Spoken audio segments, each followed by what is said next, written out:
चलिए श्री गणेश करते हैं।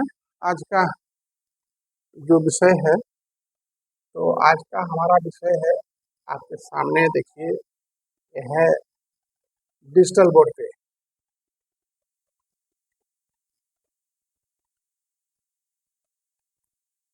श्री गणेश करने से पहले हर दिन एक सुविचार लेकर के आते हैं। आज भी वही सुविचार है और बड़ा बेहतरीन सुविचार है। लोग भाग्य भाग्य करते हैं, मेरा भाग्य खराब है। भाग्य भी है, भाग्य उसके लिए है हारे का सहारा। जो व्यक्ति हार जाता है, अगर भाग्य का नाम न ले तो फिर जीवन लीला समाप्त हो जाएगी। इसलिए भाग्य भी बहुत बड़ी चीज है, परंतु भाग्य भगवान नहीं बनाते। कौन बनाते?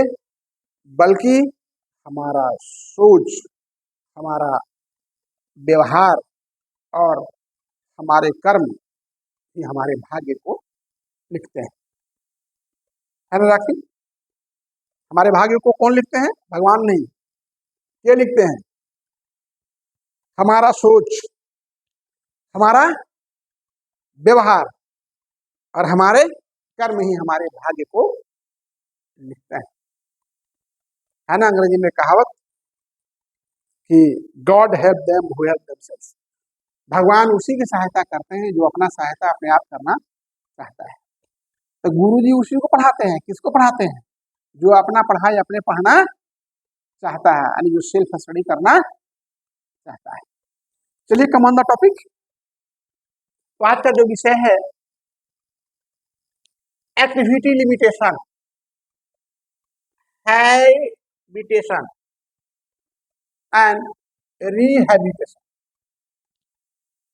थोड़ी सी हमें गलती लग रही है स्पेलिंग में, तो देखिए यहाँ पर जो है हैबिटेशन और रिहैबिलिटेशन। जो हैबिटेशन है एक्टिव, लिमिटेशन है रिहैबिलिटेशन, इन्हीं चीज है। 1, 2 and 3। एक्टिव लिमिटेशन क्या है?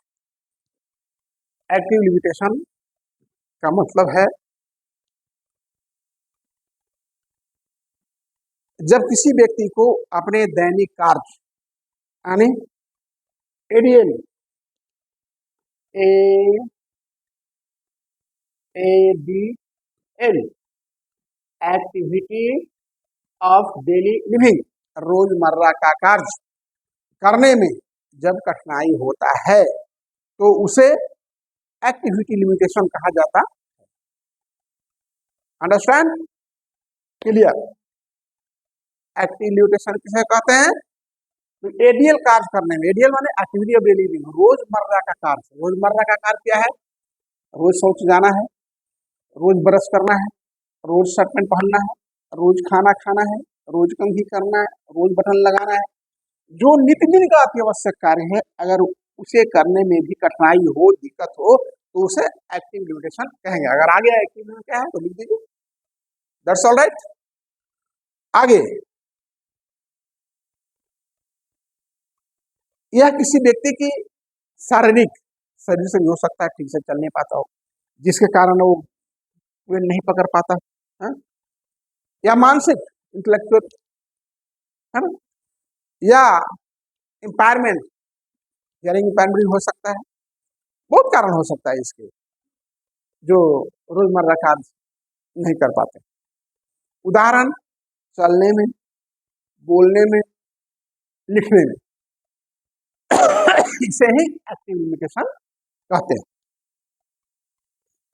यानी जो चलने में दिक्कत हो, बोलने में दिक्कत हो या लिखने में कठिनाई हो।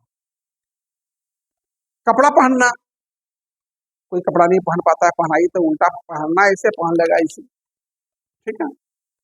इसके बाद नहाने के लिए अगर बीतेगा तो साबुन से भी यही लगाएगा, सिर में लगा तो यही लगा रहा है, बस बहू तो यहाँ लगाएगा, इससे ज्यादा नहीं लगेगा। इसके बाद खाने खाने में कठिनाई, ठीक से खा नहीं पा सकता है। अगर वो चूंकि एसिडिटी टोन है तो खाएगा ऐसे चल जाएगा, कुछ नीचे गिरेगा, कुछ नीचे जाएगा। इसके बाद किसी काम को पूरा करने में अधिक समय लगना, एक सामान्य मनुष्य किसी काम को करने में ज्यादा समय लगना। तो ये सारी चीजें क्या उदाहरण है एक्टिविटी लिमिटेशन का। एक्टिविटी लिमिटेशन गतिविधि में सीमा या क्रियात्मक सीमा, इसको आप हिंदी में क्रियात्मक सीमा कह सकते हैं। क्रियात्मक सीमा है, कार्य करने में एक सीमा है, लिमिट है, गतिविधि सीमा, जो गति होना चाहिए वह गति नहीं, उसका लिमिटेशन आ जाता है, उसी को कहते हैं एक्टिव लिमिटेशन, क्रियात्मक सीमा या गतिविधि सीमा। गतिविधि सीमा भी कह सकते हैं, गतिविधि सीमा जो कहें आप, तो एक्टिव लिमिटेशन फिनिश होता है। आप इसको एक्टिव लिमिटेशन सरल शब्द में कह सकते हैं, जब कोई व्यक्ति वह कार्य नहीं कर पाता जो एक सामान्य व्यक्ति कर सकता है, वैसा कार्य जो सामान्य व्यक्ति कर लेता है और उसी के सामने वाला व्यक्ति नहीं कर पा रहा है, तो उसे एक्टिव लिमिटेशन कहते हैं। यानी जब कोई व्यक्ति वह कार्य नहीं कर पाता जो एक सामान्य व्यक्ति कर सकता है, तो वह एक्टिव। क्लियर हो गया। अब हैबिटेशन, हैबिटेशन इसको बोलते हैं हिंदी में अभ्यासन या प्रशिक्षण। हैबिटेशन का अर्थ जो होता है वह, हैबिटेशन शब्द का प्रयोग उन व्यक्तियों के लिए किया जाता है, उन व्यक्तियों के लिए जो जन्म से ही दिव्यांग होते हैं। कॉन्जेनिटल जिसको कहते हैं, अंग्रेजी में एक शब्द आता है कॉन्जेनिटल, एक्वायर्ड जो जन्म के बाद होता है। तो जो जन्म से दिव्यांग होते हैं उसे हैबिटेशन कहते हैं। इसका उद्देश्य उन्हें नई कौशल, आदतें, कार्य क्षमता सिखाना ताकि स्वतंत्र जीवन जी सके। ठीक है। अब इसका उद्देश्य जो है दिव्यांग बच्चों को दैनिक जीवन में कार्य करने के लिए प्रशिक्षित करना। जैसे हम लोग जो हमारे यहाँ सीपी चाल जाते हैं, इंटेलेक्चुअल डिजेबल आते हैं या आपके ऑटिज्म आते हैं, मल्टीपल डिजेबल आते हैं, उन लोग हम क्या करते हैं, रोजमर्रा काम में हम लोग उनको ट्रेनिंग देते हैं कि अपने जीवन जीने के लायक बन सके, उसको हम हैबिटेट करते हैं। ठीक है। क्या करते हैं, हैबिटेट, हैबिटेट माने प्रशिक्षण देना, प्रशिक्षण, हैबिटेट, हैबिटेट माने प्रशिक्षण।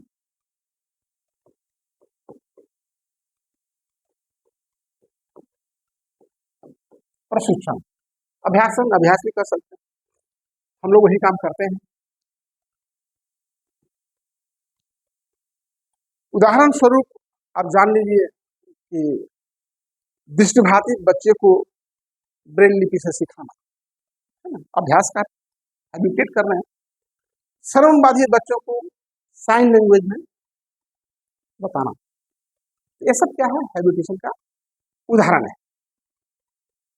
तो आप एक्टिव लिमिटेशन समझिए, हैबिलिटेशन समझिए, अब समझना है रिहैबिलिटेशन। भी आई, भी आई आता ही आता एग्जाम में, वेरी वेरी इंपॉर्टेंट।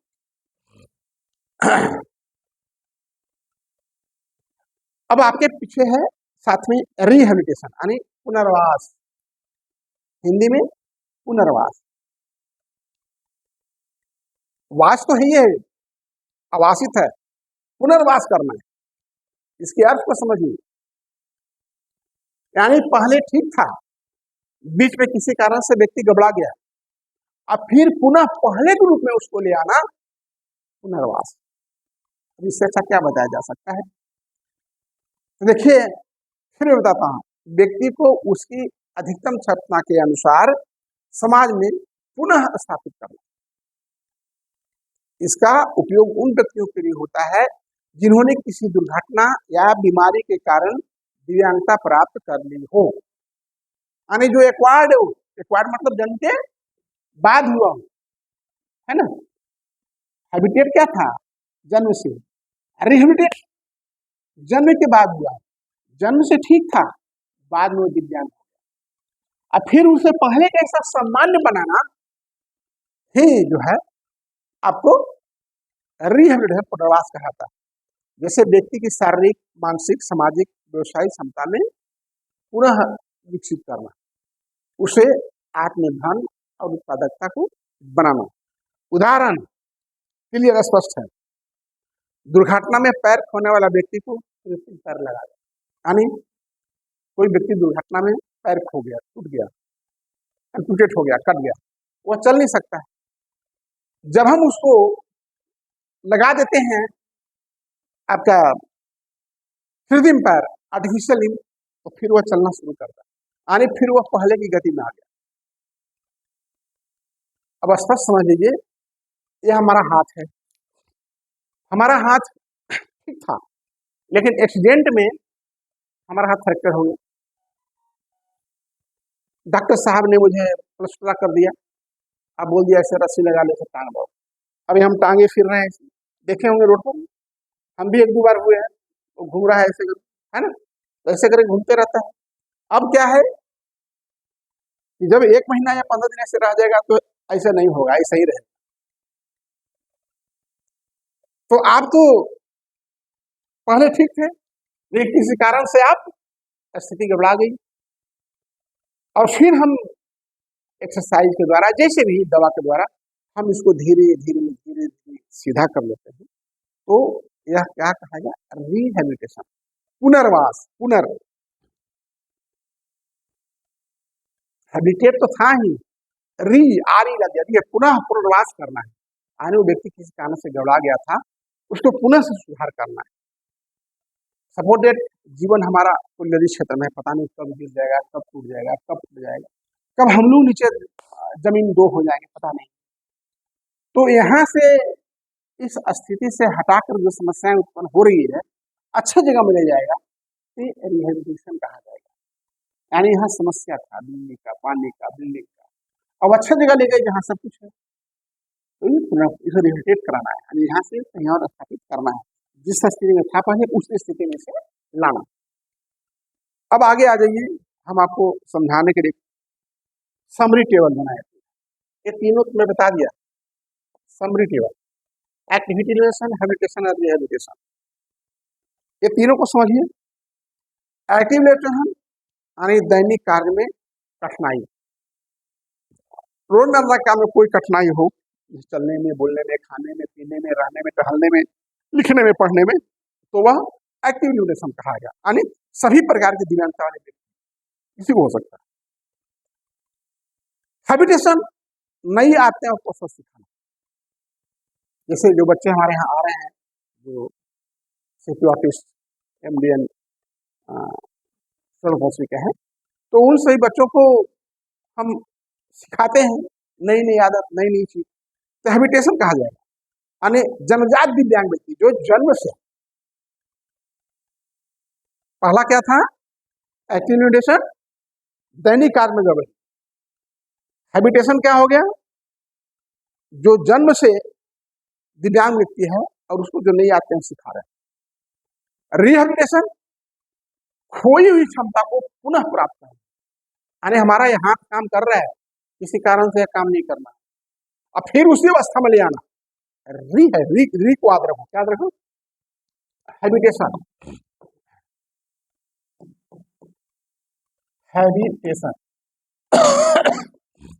इसमें लग गया रिहेबिलिटेशन,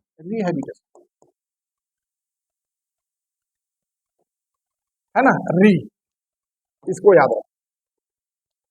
पुनः आवासित करना, जैसे पहले था उसी रूप में। अब एक कंक्लूजन है, निष्कर्ष, एक्टिव न्यूट्रिशन, हैबिटेशन और रिहेबिलिटेशन, मैं समझता हूँ आप लोगों को बहुत अच्छे ढंग से समझ गए हैं। एक ही चीज को 3-3 बार सेम टू सेम बताया जा रहा है, इसलिए कि आप ज्यादा स्पष्ट हो जाए। एक्टिव न्यूट्रिशन, व्यक्ति की क्रियात्मक सीमा, जैसे बोलने की क्षमता, क्रिया, चलने की, लिखने कम जाए तो वह एक्टिव न्यूट्रिशन आएगा। जो होना चाहिए वो नहीं है, थोड़ा कम जाए तो एक्टिव न्यूट्रिशन आएगा। और हैबिटेशन, व्यक्ति को पहली बार जीवन में कौशल सिखाया जाए, जैसे हमारे यहाँ बच्चे को पढ़ाते हैं तो बच्चा जन्म लिया और उसको नई नई चीज सिखाना पड़ता है। ए बाबू, काऊ है, ए ब्रेड है, फैट है, मैट है। ये हम लोग जो दिव्यांग बच्चों को नई नई चीजें सिखाते हैं, जो इंटेलेक्चुअल डिग्री बच्चे हैं, तो हैबिटेशन में आएगा। और रिहैबिलिटेशन व्यक्ति को समाज में पुनः आत्मनिर्भर बनाया जाना। हम बता चुके हैं, इसी कारण से हमारी सोचने की क्षमता, समझने की क्षमता, कार्य करने की क्षमता पहले ठीक था, किसी कारण से गड़बड़ा गया और पुनः उसको उसी स्थिति में लाना ही रिहैबिलिटेशन कहलाता है। कोई क्वेश्चन हो तो बताइएगा। इसलिए क्योंकि इससे और अच्छा नहीं हो सकता है पढ़ाई। अब एक एआई के सहयोग से प्रेजेंटेशन से आप इसको ठीक से समझ लीजिए।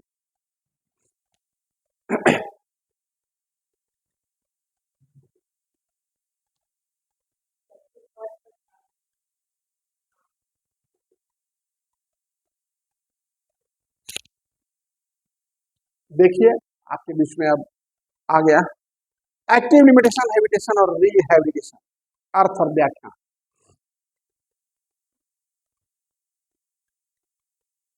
एक्टिव लिमिटेशन गतिविधि में सीमा, क्रियात्मक सीमा है ना। एक्टिव लेकिन लिमिटेशन, एक्टिव हम चल रहे हैं लेकिन उसमें रुकावट आ गया तो क्या हो गया, एक लिमिट हो गया। अर्थ दैनिक कार्य करने में कठिनाई जो शारीरिक मानसिक समृद्धि के कारण होती है उसे क्या कहते हैं भैया मेरे, एक्टिव लिमिटेशन। उदाहरण, बोलने में कुछ कमी आने, ठीक है आइए रुकिए आप, हम आपका काम कर रहे हैं, स्वरा स्वरा स्वरा, कुल कुल कुल, तार तार तार। तो कुछ ऐसे शब्द होते हैं जो बोलने में या चलने में कठिनाई हो जाए, लिखने में कांपता हूँ, कपड़ा पहनने में कुछ परेशानी हो, हाथ सीधा ही नहीं हो रहा है, नहाने में बच्चे को देखिए बौद्धिक दिव्यांग को साबुन दिया तो कहीं लगाएगा, कहीं पीठ में लगा उतना ही लगाएगा, माने वो किसी कार्य को सही ढंग से नहीं कर पाता। कार्य पूरा करने में अधिक और कुछ कार्य करना भी है तो आम बनिस्पत बहुत ज्यादा समय लगता है। तो यह जो है एक्टिव लिमिटेशन कहलाएगा। सरल शब्द में, जब कोई व्यक्ति वह कार्य नहीं कर पाता जो एक समान व्यक्ति कर सकता है, यही तो एक्टिव लिमिटेशन कहलाती है। हैबिटेशन, हैबिटेशन को अभ्यास या प्रशिक्षण, जैसे हम दिव्यांग बच्चों को एक ही चीज को 10 बार बताते हैं, कितने लोग उब जाते हैं, लेकिन उबना नहीं है, हमारा काम ही है।